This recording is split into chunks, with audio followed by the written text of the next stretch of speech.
My name is Andrew Stotz, and I want to welcome you to our Careers in Finance discussion that we've got today. I have a special guest that I'm looking forward to learning more about. She's in a lot of places around on social media, and I think we'll learn a little bit about what she's doing in her career in finance. So without further ado, I'm going to bring her on right now. Ladies and gentlemen, meet Fa. And I mute myself. Yeah, good day, everyone. Nice to see you all. Thanks for having me here. Yes. And So let's start off by just telling us, what do you do? Tell us about your career in finance right now.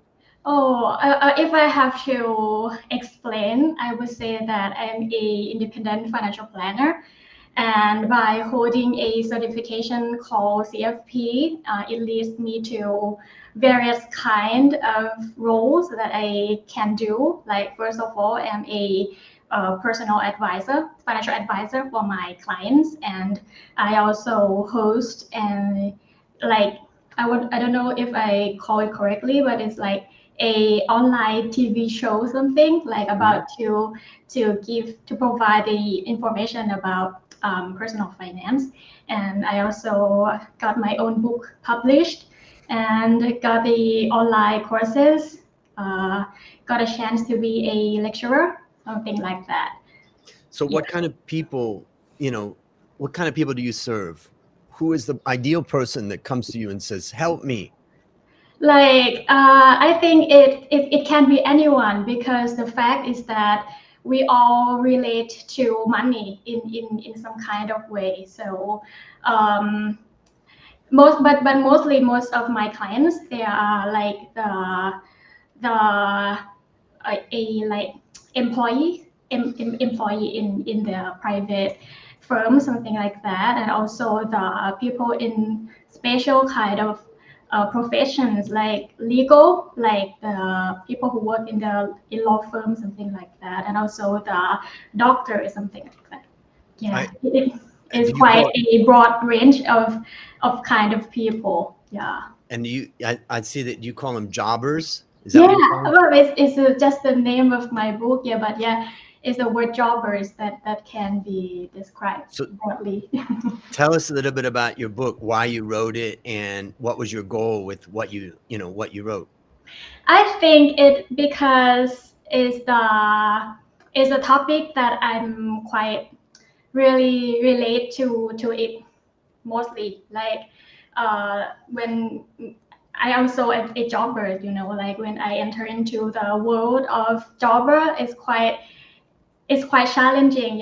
It's a time that you have money by your own and you have to learn to manage it, and about the tax, about something that you need to figure it all out at the same time when you once enter into the adulthood. Yeah, and I think it's quite complicated and challenging, and especially if for someone is who is not in the industry of the finance, it might be so challenging for them. So I think the book that is written about personal finance according to the world of jobbers would be useful, I guess. Mm. So Yeah. let's say that I'm an engineer or an architect or a doctor. I'm making good money and I'm making good cash. I've had some bad experiences, maybe following a broker that told me to buy this or that, or a friend. So I'm kind of careful. I put my money in the bank. I know I need to start investing, but I'm really don't know where to start. Um, Yeah.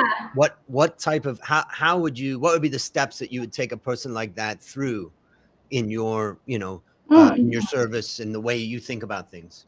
As I'm a financial planner, so the thing that I want my clients to focus at the very first step on managing their money is that they need to figure out what is their financial goal. Like if you start with just I don't know where I can put my money, so maybe this, maybe that. Sometimes you might gonna get lost along the way. But if you have the very clear picture about the financial goal, and then you will set the goal and then set the method to get into to complete your goal, and it will be like you can get so much clearer picture about that.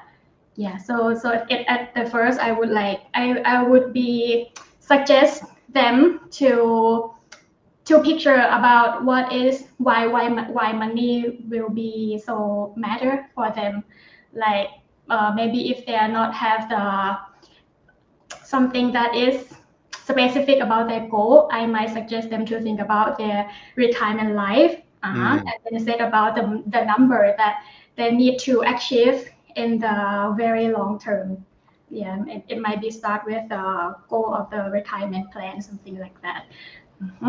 You know, some people, when they talk to me about investing, they ask, you know, like, I want to buy a house in 3 years, and then I want to buy a car in 5 years. Mm-hmm. And I'm like, don't talk to me, because I don't really think about finance that way. And that's why I'm not really an advisor, because I don't really like giving like individual advice, because I just get annoyed sometimes. Because when I look at it, basically, I only see one thing, and that is build a portfolio, contribute to it, and don't take money out of it, and let it grow for 40 years. And I then you'll thank me. I see. I think is how is why our industry is beautiful for me. Like we work from different aspects from different kind of view, so that why we can help the people in some different kind of way. Like my job is about talking to the individuals, like look into their goals, look into their plans individually. But for you, I guess, like as a financial analyst, might be looking from another way, from another view, something like that. Yeah. Yeah, the industry needs, and this is a good thing about the careers in finance, is that there's Yeah. a place for everybody. And I think that there's a lot of people that need, you know, someone like yourself that can help them bring all the Mm. pieces together. Um, I was I was never really that interested in it. Like, I wasn't interested in tax planning. I didn't think that Mm. much about. I just thought, you know, I just most interested in thinking about investing. And so part of, Mm. you know, you're involved with Phenomena, and that's one of the things I've enjoyed about Phenomena relationship, is that I can just bring my very narrow Yeah. interests to people. And I think for the people out there that are watching and listening, that's what I think a lot of it's about, is trying to figure out what's your place. Because when I watch your, you know, your, I see you sometimes on Instagram as an example, and I see your Uh-huh. videos. I think you're just, you know, you're suited for this. You're in the area that you really enjoy, and you like the communication. But maybe you can just talk about the idea of fit, like finding the career that really fits your Mm. skills and your interests. Yeah, thanks a lot. First of all, I don't know if all the audience might notice that I'm a bit nervous here, because I want you all to know that this is our first time talking, like official talk, like Mm. because before this we just like text Yep. through DM, Instagram DM, and I have to be honest to tell you that I'm quite shocked. Like I don't even know that how could you recognize my existence, Andrew? Like because you are the top tier financial analyst, and everyone at Phenomena of course know you. But like for me, I don't even know how could you know me? How could you get me here? Yeah, thanks a lot. It's Yeah, very well, first of all, pleasure. you're connected to me through Chachada, who also Oh, is, yeah, and people. so that's one way. And then I think there was a time when you posted something about, you know, attending one of the Oh. presentations that I did, and so that was kind of the beginning. But I just thought, you know, I saw the energy that you're bringing, and I just felt like it's a great story to bring, you know, out there, because I think the idea of finding what fits for you is so critical. And I think for young people, they really they're trying to find something that they think is right for them, maybe that their parents say is right for them, maybe that their friends say. But you know, the discovery process of finding out what's really the right Mm. fit for you, that's kind of what I would love to hear, you know, a little bit more about. Did you, from the day that you started working in the world of finance, was it a fit, or did you have to try different things? I don't know. I think I'm lucky. Like being a financial advisor is my first official job that after I graduated from law school, and after it, I found myself enjoying talking to my client, and by being an individual personal financial advisor, I got to engage with the real life of someone. Like I see the growing step of their life, and I think is the value of my job. Yeah. And how about you, Andrew? Like, I think, have you ever have a time that you have to think to yourself that you will go to this or that way, or you just like go straight through the path to be an analyst? Well, I like to tell people that I didn't find the job of an analyst until I was 28, 28. which meant that all the jobs that I did before Mm. that, I didn't, they were okay. I worked for Pepsi for 3 years in manufacturing and management and operations. Mm. I taught finance for a year at university full-time here in Thailand, back in 1992. And and I just I didn't know what I wanted. I didn't even know I wanted to be an analyst. Mm. I just was teaching finance, and then I saw the stock market was going up in Thailand, so I was here in Thailand. So I saw an ad, and I just I went and did an interview with the guy, and he hired me. And that was 30 years ago, and Wow. that guy is one of my best friends, and he and I have both gone separate ways. We only worked together about 6 months, but we built a friendship and a relationship over many, many years. And then I can just say that the day I sat down at my job on that first day, that first week, I knew this is for me. Really? I am an analyst. You will have like the idea that just pop up to tell you that this is the right one, just like that. It just fit, Mm. and it was just right for me. And I was like, I was hungry to learn, and I had the skills to learn, and I was writing, every day, and I was learning about the market. I had my education in finance. I started digging around and learning everything I could.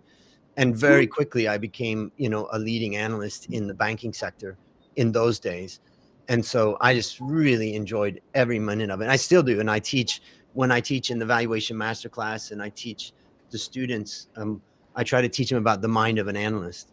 And a mind of an analyst is basically believe nothing, believe no one, demand evidence. That's good for you. It's like the path of the dream job for everyone. Yeah, I mean, that's what I think, we're all searching for, is trying to find our place in this world where we contribute the most. I think one of the other lessons I've learned is that the best motivation in life is intrinsic motivation, where we're contributing and we're doing the things that we really like to do. We feel good about what we're doing, and there's no amount of money that can get true intrinsic motivation. And I think what's happening in this world is that a lot of people think that you can motivate people through money and KPIs and things like that. But ultimately, it's about finding out what is that person's strength and bringing that strength to the world, whether you're doing it within a company or whether you're doing it, on your own. And so, again, coming back to what you're doing, I think that you're bringing, that out to the world. And that's what I think most people are looking for. So And what is your intrinsic motivation then? Like by doing this job to be an analyst, and what would you say that you fall in love with the element in your job then? I learned that not many people do detailed work. Mm. Most people just take whatever they hear, and they just repeat that, or believe that. And as an analyst, what I love to do is dig deeper, and then what I love to do is try to get the facts down as best I can. And then what I like to do is try to lay that out, and then sit down and think about it. What does it mean? Where does it go? What's, that type of thing. So for instance, one of the themes that I developed and brought out to my clients for the fund management companies here in Thailand is the idea of that America is having 5 wars right now at a time. Mm. It's fighting 5 wars, and as a result, the debt to GDP is going to go to 150, 160% of GDP. It's going to double from where it is, or go up massively from where it is, let's say, and explain why I think that is. So that first started with trying to understand the facts and looking at data, and then putting the pieces of that puzzle together. That's what I just love to do. Interesting. Let's talk about another thing which I think is interesting. I wrote a book a long time ago called How to Start Building Your Wealth Investing in the Stock Market. And I wrote that for women. And Whoa. in fact, I wrote that for 5 women, And who are they? my 5 nieces. Oh. So I was making very good money, in those days as an analyst. And when my nieces graduated from high school, I got $3,000 out of the bank here in Thailand, and I got on an airplane and I went to their high school graduation. And then when we got home from the graduation, we sat down and I said, here's your graduation gift, which is $3,000, but I'm not going to give it to you. We're going to set up an account at Vanguard, and I'm going to show you how to invest it. And that's what the book was all about, of how to do the most simple type of investing to get started, which is just simply to buy an ETF or a fund that owns every stock in the world. And at the age of 18, the idea is just pile as much money as you possibly can into that. Forget about bonds, forget about gold, forget about anything else like that. And just pile as much. And as I told them, never sell. And so that was kind of the theory of that book. Now, in that book and in my podcast, I talk about how I look at investing as create, grow, protect. And what I try to teach people is that if you go into the stock market thinking you're going to create wealth, you're going to be disappointed. The objective of the stock market is to grow wealth. It's not to say that some people don't create wealth in the stock market, but it's a place to grow wealth. Now, then the question is, where do people create wealth? Well, I think the first way that people create wealth is through business. And there's a book about this. I wouldn't say it's a great book. In fact, it's an interesting book to think about. Again, I like thinking about things in different ways. There's a book called Rich Dad, Poor Dad. Rich Dad, Poor Dad, yeah. And this book is, for me, is just one of the worst books that's out there for personal financial advice. And the reason why is because the rich dad is a business owner. And we know that majority of people will never, I mean, not majority, 99.9% of people are not made to be business owners. So to give advice to everybody that this is how you should get rich, is bringing this advice for maybe 0.1% of the population to everybody. And I can imagine a lot of people tried to go into business and ended up failing. So that brings me to the second way that you can create wealth, and that is jobber. Well, and I have a great example of that, and that's my mom and dad. My father he had a PhD in organic chemistry. He worked in sales, and he worked for DuPont his whole career. My mother was a housewife. They raised 3 kids. My dad wasn't on a fancy salary. He was, simple thing. And they retired and had 22 years of happy retirement. And when my dad passed away, I brought my mother to Thailand 7 years ago.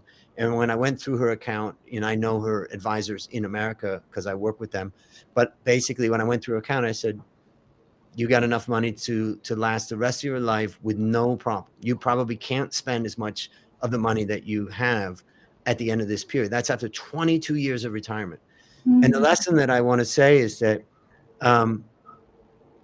what you got to do is create your wealth engine, your wealth machine. And ultimately, that's either your business or that's your salary. And it's the gap between what you spend and what you earn. And every single month, you got a wealth machine. And it's if you make 100,000 and you spend 95, well, you've generated 5 in wealth. If you make 100,000 and you spend 60, you've generated 40,000 in wealth. So that's where I think is interesting about the audience that you serve, is that these people, oftentimes they don't think of that way, that they really have an ATM, a cash machine, a wealth machine, and it's better than being in business. Because in business, you have to take all of these risks and all that. But if you can carefully manage the salary that you get and keep your costs low and, do the types of stuff that you help people do, you can be like my mom. She's 85 and she still can support herself.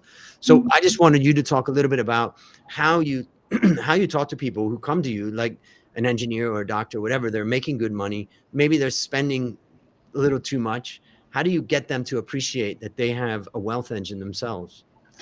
I think it's the diversity of lifestyles. It's like sometimes we might think that how can we generate the way that we don't have to do anything, and then we still have cash growing up from the tree, something like that. But it's the fact that it's just not everyone fits to be business owner, just like you said, and someone they might found that their lifestyle would be fit if they being employee in some company, something like that, and there is no way that is wrong or right. Yeah, something like that. So it's just that for the jobbers, for the salaryman or something like that, I would say that they might sometimes like find themselves enjoying in doing that kind of job. It has low risk at least, and then it's sometimes that in the part of their job they might fall in love with something that they're doing, and it's good for them or something like that. But at this moment there are many instruments that can make we can like just let our money grow, and then we can go outside and do our best to do our job. It can go both way, and we don't have to choose one or another, something like that.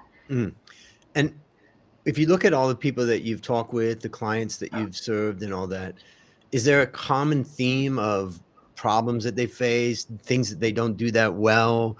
Like, what would you say is the top issues? And, let's talk about what you see, as those and kind of what your thoughts are on them. The common the common problem or Yep. something. Yeah. I cannot think for the common problem for all of them, but they just might like what you said, like they sometimes when you're not know much about how the investment work, they might something have the imaginary about that investment is something that make everyone rich and quick. Just like, okay, we have to find some securities that we have to put our money now and then wait for about 10 seconds and we're going to be rich, and then that's all. It's like something that many people would think about investment at the first place, something like that. And then sometimes that when they really enter into the investment world, and there will be the fluctuation of the investment, some kind of risk happen, and then they will realize at the time that it's more than just expect the return, but you have to bear the risk that have to come together, something like that. And that might be how they figure out that they have something to do more just find the best securities in the world, but they have to work about their money management, to do the asset allocation, and do like look in the kind of broader view to manage their money and investment portfolio, something like that. And how do you get clients? What are your methods for, that's one of the challenges. I've met a lot of advisors from Phenomena and around. And I know that, a number one challenge is how do I keep the flow of clients coming to me? I see. I think it because I grow up in the digital world, like I grow up with the awareness that the online content is quite important to express who you are and what you are good at. So at the very first moment that I enter into the career, I also start to create my own Facebook page. And I set that to be the place that I will express about the personal finance knowledge. And I think it's the best way to communicate to the audience out there. And when they know that I have something that might help them, is the way that they contact me. And until now, I don't really have to reach out to the new clients by myself, because it's the referrals from my old clients. And also there are many clients who just like scrolling through my Facebook page or on my Instagram, and they want to ask me for more information or want me to be their personal financial advisor. And that's how it started to be the connection between me and my clients. And what is your style? Like some people, they like doing video. Some people, they like drawing. Some people, they like writing. What is your style? I think at first I don't really know at the very first time that which way is the one that suits for me better. So I just bring myself to try everything. Like it first started from Facebook page, and then I go to Twitter.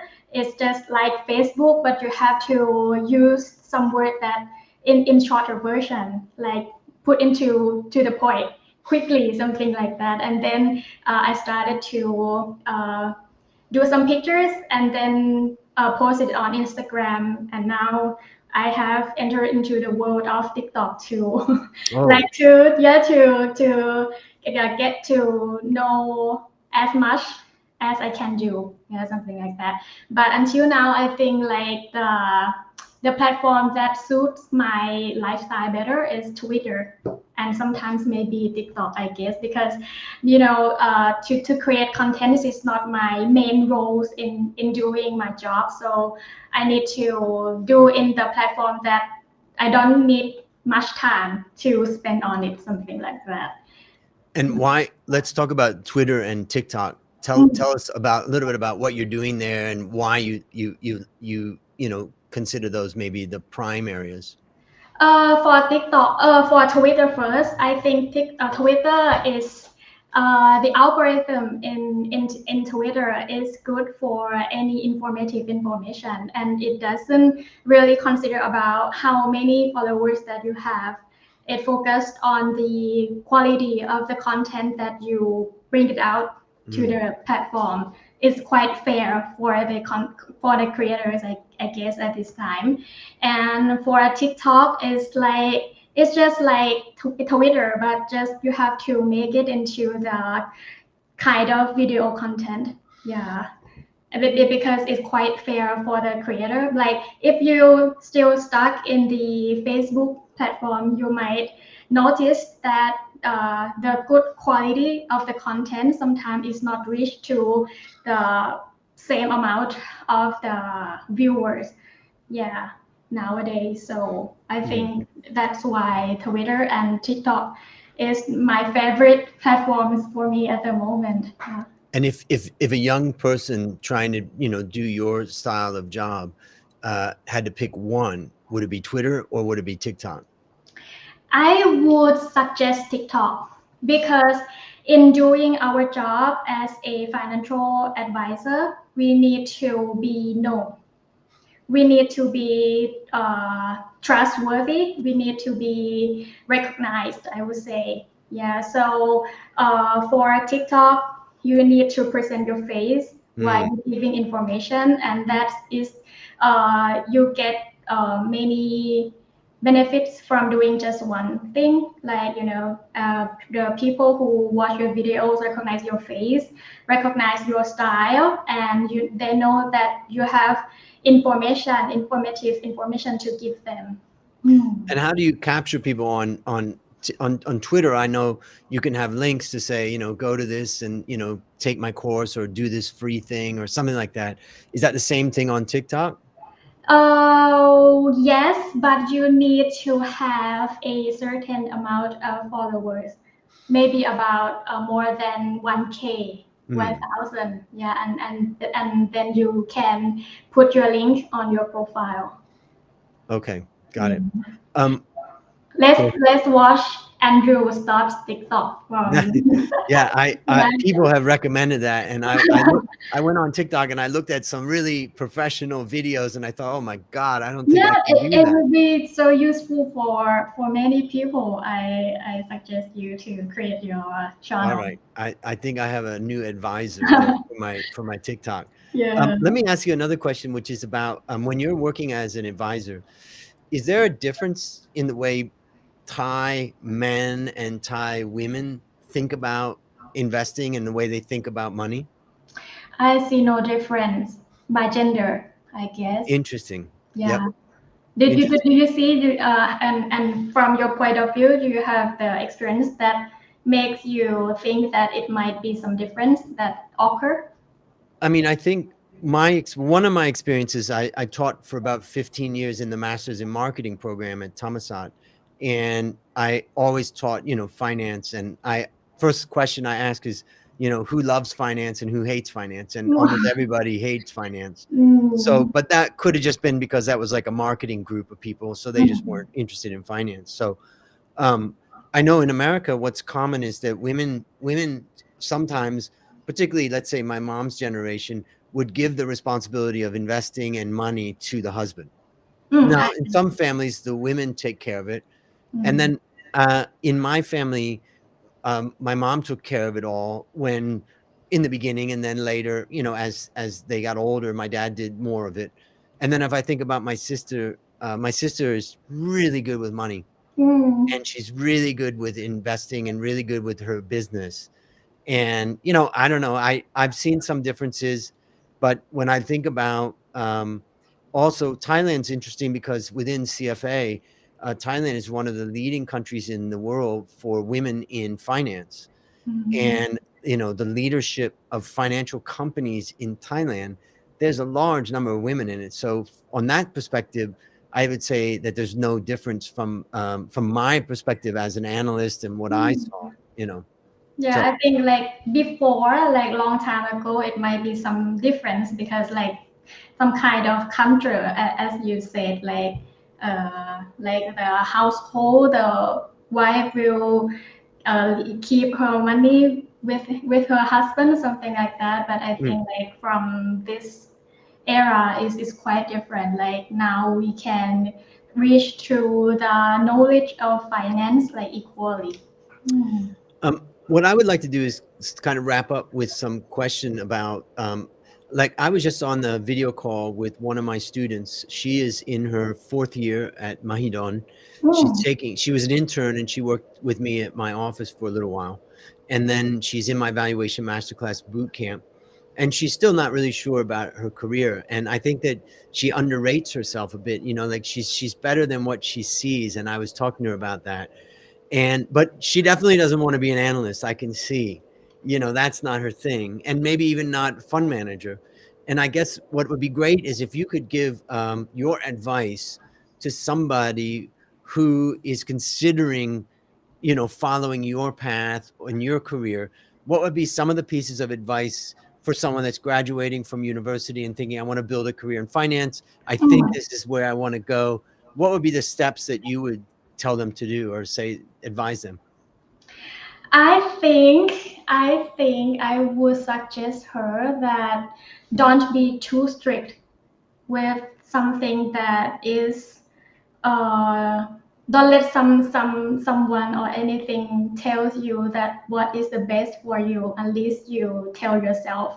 Like for me, I graduated from law school, and if the time I just let myself to enter into the career of laws, I wouldn't find myself be happy to doing my job right now. So I think if you want to try something, want to know yourself, I think just let yourself explore, like put yourself into maybe this boot camp. Mm, She can join this boot camp, right? yep.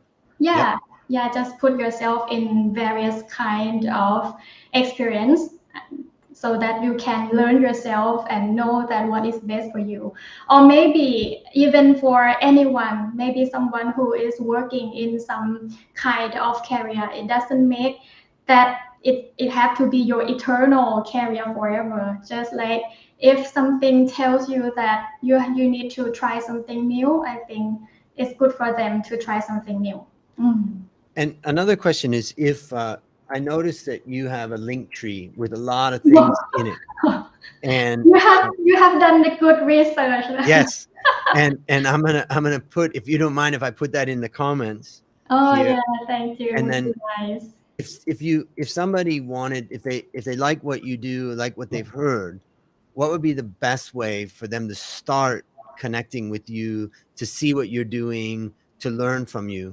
What would be the best way? I think you just choose the social platform that you like to use it the most, because I have spread my platform. You can use YouTube, TikTok, Instagram, in anywhere you will find me. So just sabay. Okay. You contribute to Yeah, to all the links are there so people can check it out. yeah. You can check it out. Let me ask you, the last question from me is, what's your number one goal for the next 12 months? Next 12 months, my goals to finally go travel to abroad with my friends. Where? I have planned to go to Japan, Korea, and Australia.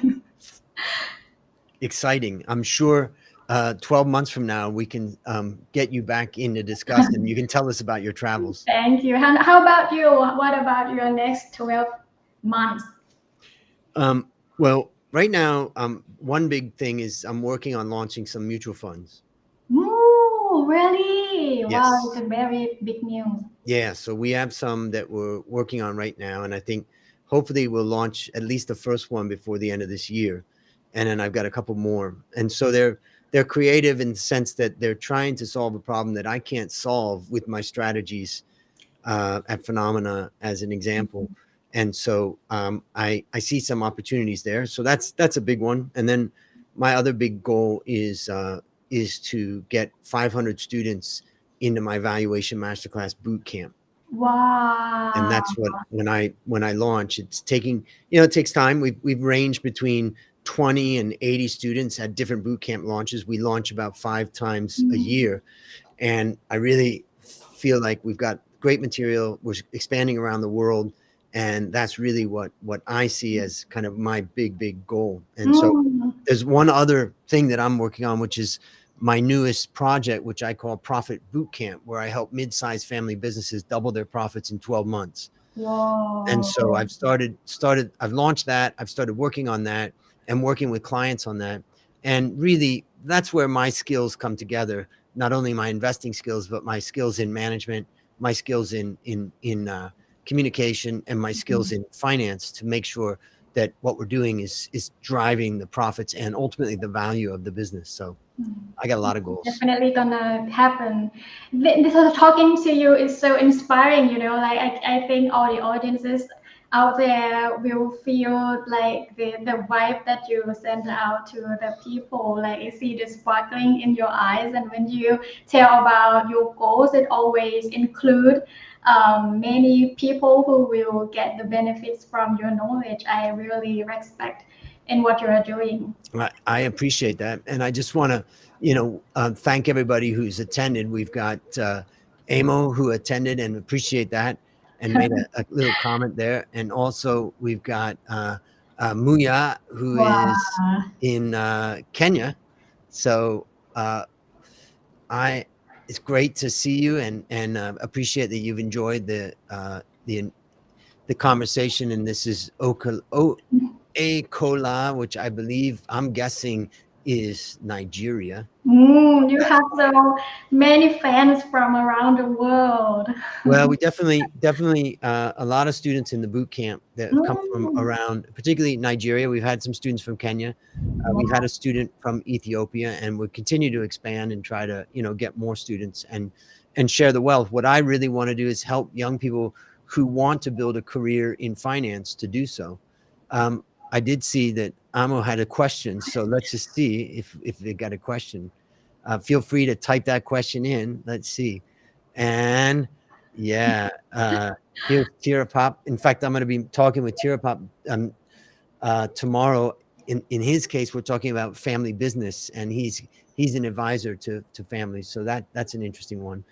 Let's see if we've got that question coming in. We're Anyways, waiting for you, Amo, Kofi, Mr. yes, exactly. We're holding the show. Let's see. I think, one of the things that I also love to do is teach ethics in finance. And so I start my class for bachelor's, undergrad students in finance at Chula next week. And I just finished my students' master's in finance at Chula also. And so, I just love to help people think about how to build an ethical career in finance, which is great. Oh, Cameroon. Oh, sorry.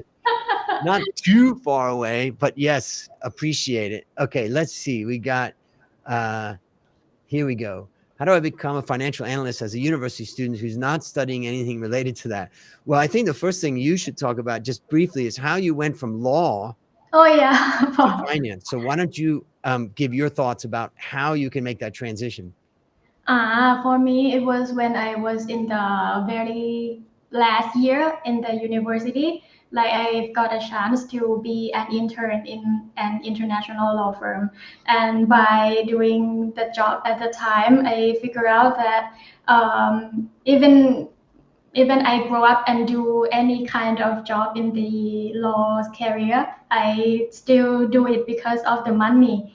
So it would be great if I have some knowledge about how to manage money wisely, something like that. And it's just the starting point that I know that I interested into doing some kind of job that get myself still learn in laws and finance altogether.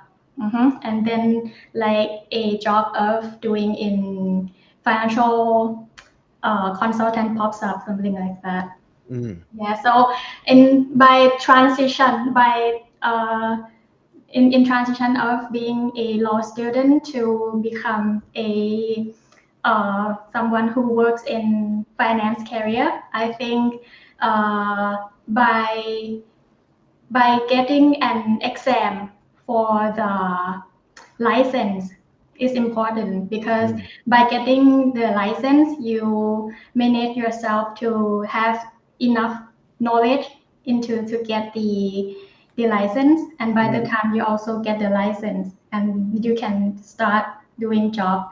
And another thing is to tell the people how good you are, and that's why I start doing my Facebook page. Like you have to do it all together. Got it. And I was, Amo, I'll just explain. One time I was invited to Hong Kong to speak to a bunch of graduating students and about careers in finance. And, I was flying in from my university where I was working on my PhD in China. And I flew in like at the last minute, and I got to the event and I sat down. I was just full of energy. So I just like brought all kinds of things to them.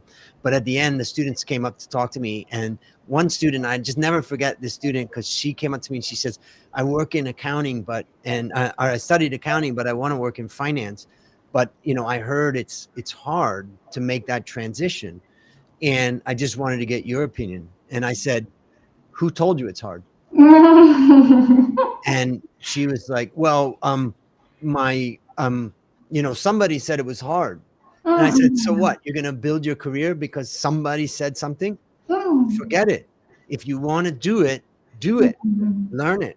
School is just one part of your life. So, so that's also my advice, Amo, is just, if you want to do it, then start learning it, and don't let school or anything like that hold you back. Yeah, and I something like you said, someone might think that once you decided to enter into some kind of school, and then after that in your life you have to be that. You have to be in that kind of career, and you cannot just make a transition into something else. But it like the school that you once entered cannot decide what is going to be in your life.